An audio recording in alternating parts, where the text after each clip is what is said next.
না জেনেই করেছেন। এরপরে প্রশ্ন হলো, আমি ইন্ডিয়া থেকে বলছি, আমার স্ত্রী আমার কোনো কথা শোনে না, সে আপনার লাইভের নিয়মিত শ্রোতা, তাকে কিছু উপদেশ দিন।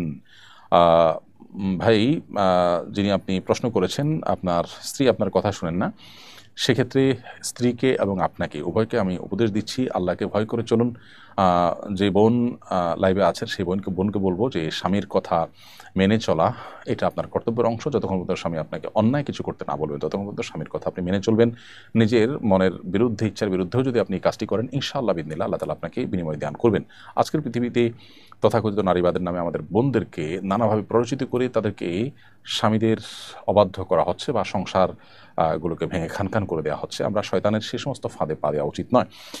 নবী করিম সাল্লাল্লাহু আলাইহি ওয়াসাল্লাম বলেছেন, 4টি কাজ যখন কোনো নারী করেন তার জন্য জান্নাতের 8টি দরজার যে কোনোটা দিয়ে প্রবেশ করা সহজ হয় এবং সবগুলো খুলে দেওয়া হয়, তিনি জান্নাতি হতে পারেন। সেই কাজগুলোর মধ্যে একটা হলো যে নারী স্বামীর আনুগত্য করে, স্বামীর কথা শুনে। বিধে আপনি কথা শোনা উচিত স্বামীর, নিজের ইচ্ছার বিরুদ্ধে হলেও। মানুষ অনেক ঔষধ সেবন করে যেটা তার সেবন করতে ইচ্ছা করে না, কিন্তু তার কল্যাণার্থে সেটি করে, অতএব এই ক্ষেত্রে এটি আপনার করা উচিত। ঠিক একইভাবে যে ভাই প্রশ্ন করেছেন তাকে বলবো, স্ত্রীকে ভালোবাসা দিয়ে নিজের করে নেওয়ার চেষ্টা আপনার করা উচিত।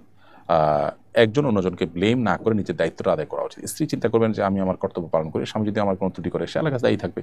আবার স্বামীরও উচিত দেখা যে আমি আমার স্ত্রীর প্রতি যে ভালোবাসা এবং সুন্দরভাবে দিন যাপন করা সেটি আমি করছি কিনা, সেটি আমি করে থাকলে আল্লাহর কাছে আমি দায়মুক্ত থাকবো। আর তিনি যদি কোনো ত্রুটি করে থাকেন তার জন্য তিনি আল্লাহর কাছে দায়ী থাকবেন। এই জন্য আমরা যতটা না অধিকার সচেতন হব তার চেয়ে বেশি কর্তব্য সচেতন হব। এখানে দেখুন, স্বামী তার স্ত্রীর কাছে আশা করছেন যে স্ত্রী স্বামীর কথা শুনবেন। তার মানে কি, আমরা অন্যের ডিউটিটি নিয়ে বেশি পেরেশান, আমার কর্তব্যটি নিয়ে আমি ভাববো প্রত্যেকটা মানুষই তার জায়গা থেকে করবেন। অতএব জীবন আছেন তাকে আমি অনুরোধ করছি, তিনি স্বামীর অন্যায় নয় এমন কথা শুনে চলার চেষ্টা করবেন। এর মাধ্যমে আল্লাহ তার উপর সন্তুষ্ট এবং জান্নাতে যাওয়ার পথ তার সুগম হবে।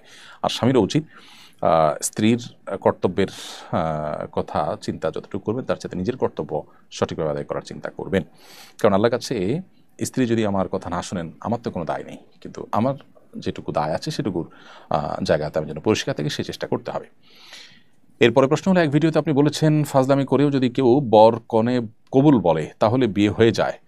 বড় ভাইয়ের বিয়ের দিন মজা করে আমি বরের পোশাক পরেছিলাম, সামনে আমার চাচাতো বোন ছিল। দাদি মজা করে বললেন বর সেজেছে বউ কই, তখন চাচাতো বোন মজা করে বলে ফেলেছিল আমি, আর আমিও মজা করে বলেছিলাম কবুল আলহামদুলিল্লাহ। এই দুইজনেই আমরা ভিন্ন ভিন্ন সংসার এখন করছি, তখন কি আমাদের বিয়ে হয়ে গিয়েছিল? উত্তর হলো যে দুষ্টমি করে বিয়ে করলে বিয়ে হয়ে যায়। নবী সাল্লাল্লাহু আলাইহি ওয়াসাল্লাম বলেছেন, সালাসুন জিদ্দুহুন্না জিদ্দুন ওয়া হাজলুহুন্না জিদ্দুন, 3টি কাজ সিরিয়াসলি করলে যা হবে দুষ্টমি করলেও কিন্তু তা হবে। এর মধ্যে থেকে একটা হলো বিবাহ। অতএব তালাকের ক্ষেত্রেও দায়ী। তো বিয়ের ক্ষেত্রে যে আপনারা দুষ্টমি করে আপনার কবুল বলেছেন, এখানে মৌলিকভাবে বিয়ে হয়ে যাওয়ার কথা, কিন্তু একটা সূক্ষ্ম ত্রুটি বিদ্যমান। সেটি হলো এখানে প্রস্তাব এবং সম্মতি পাওয়া যায়নি। মেয়ে বলছে আমি কনে, এখানে কিন্তু সে প্রস্তাব দেয়নি। পরিষ্কার করে যদি প্রস্তাব দেওয়া হয় যে আমি বিবাহের জন্য প্রস্তাব দিচ্ছি, এবং আরেকজন যদি কবুল বলেন এবং দুজন সাক্ষী যদি উপস্থিত থাকেন, তাহলে সেক্ষেত্রে এটি বিবাহ হতে পারে। সেক্ষেত্রে যদিও অনেক আমার মতে মেয়েদের বিয়ে অভিভাবক ছাড়া হয় না, অভিভাবকের সম্মতি থাকলে, সাক্ষী উপস্থিত থাকলে, এক পক্ষ প্রস্তাব দিলে আরেক পক্ষ কবুল বললে সেটা দুষ্টমি করে করলেও বিয়ে হয়ে যাবে। শুধু এক পক্ষ কবুল বলেছে আর অপর পক্ষ থেকে আপনার প্রস্তাব হয়নি, তাহলে সেক্ষেত্রে বিয়ে হবে না। প্রস্তাব আকারে আসতে হবে। প্রস্তাব আকারে বলতে অফিসের কোনো প্রস্তাবের কিছু না, বিয়ের প্রস্তাব দিচ্ছি, আমি তোমার সঙ্গে বিয়ে বসছি, বাস এই অফার দেওয়াটাই যথেষ্ট। আর আরেকজন কবুল বলতে হবে, দুজন সাক্ষীর সামনে, তাহলে বিয়ে হয়ে যাবে। তো এখানে সেরকমটি ঘটেছে কিনা পরিপূর্ণ ক্লিয়ার না। যেটুকু আপনি বলেছেন সেটুকু দ্বারা বোঝা যাচ্ছে যে এরকম কিছু মনে হয় এখানে হয়নি।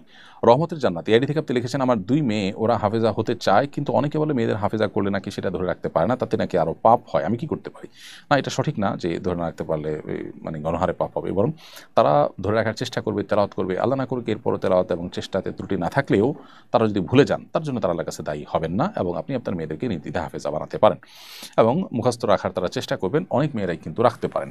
একান্ত যদি রাখতে না পারেন, নিজের চেষ্টা থাকা সত্ত্বেও ইনশাআল্লাহ তারা দায়ী হবেন না। অতএব এই জুজুর ভয় দেখিয়ে তাদেরকে হিফজ করা থেকে বঞ্চিত করা ঠিক হবে না। ফাতেমা সুলতানা লিখেছেন, বাক ও শ্রবণ প্রতিবন্ধীদের ক্ষেত্রে আল্লাহ হিসাব নিকাশ কি ছাড় দিবেন? হিসাব নিকাশে কি ছাড় দিবেন?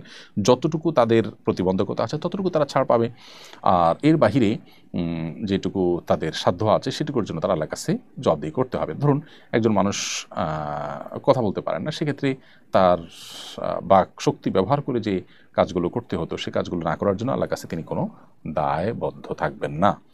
একই কথা শ্রবণ প্রতিবন্ধীর ক্ষেত্রেও প্রযোজ্য। অতএব আল্লাহ তাআলা যে বলেছেন লা ইউকাল্লিফুল্লাহু নাফসান ইল্লা উসআহা, আল্লাহ সাধ্যের বাইরে কোনো কিছু চাপিয়ে দেন না, তার আলোকে তার যেটুকু সাধ্য নাই সেটুকুর জন্য কোনো জবাবদিহিতা থাকবে না এবং সেটুকুর জন্য কোনো হিসাব নেওয়া হবে না। আফরিন ইসলাম আপনি লিখেছেন, আমার মা মারা গেছেন আজ থেকে 1 মাস 6 দিন আগে। আমি 1 সেকেন্ডের জন্য ভুলতে পারছি না, হঠাৎ করে স্ট্রোক করে মারা গেছেন। আমার কষ্টে বুকটা ফেটে যায়। আমি কিভাবে নিজেকে সান্ত্বনা দেবো? আমাকে কিছু উপদেশ দিন। ভাই আফরিন ইসলাম, দুনিয়াতে মানুষ কেউই থাকতে আসেনি, সবাইকে চলে যেতে হবে। আপনার মা মাত্র 1 মাস আগে মারা গেছেন, এই জন্য আপনার কষ্টটা তাজা, খুব স্বাভাবিক এই সময় আপনার কষ্ট বেশি লাগাটা। আমরা দোয়া করি আল্লাহ তাআলা আপনাকে সান্ত্বনা নসিব করুন এবং আপনি আপনার মায়ের হারানোর এই বেদনা আপনি কাটিয়ে উঠুন। তবে সেই সাথে আপনাকে এও বলছি যে মায়ের জন্য আপনি বেদনা হতে হলে মায়ের কী লাভ, আপনারই বা কী লাভ?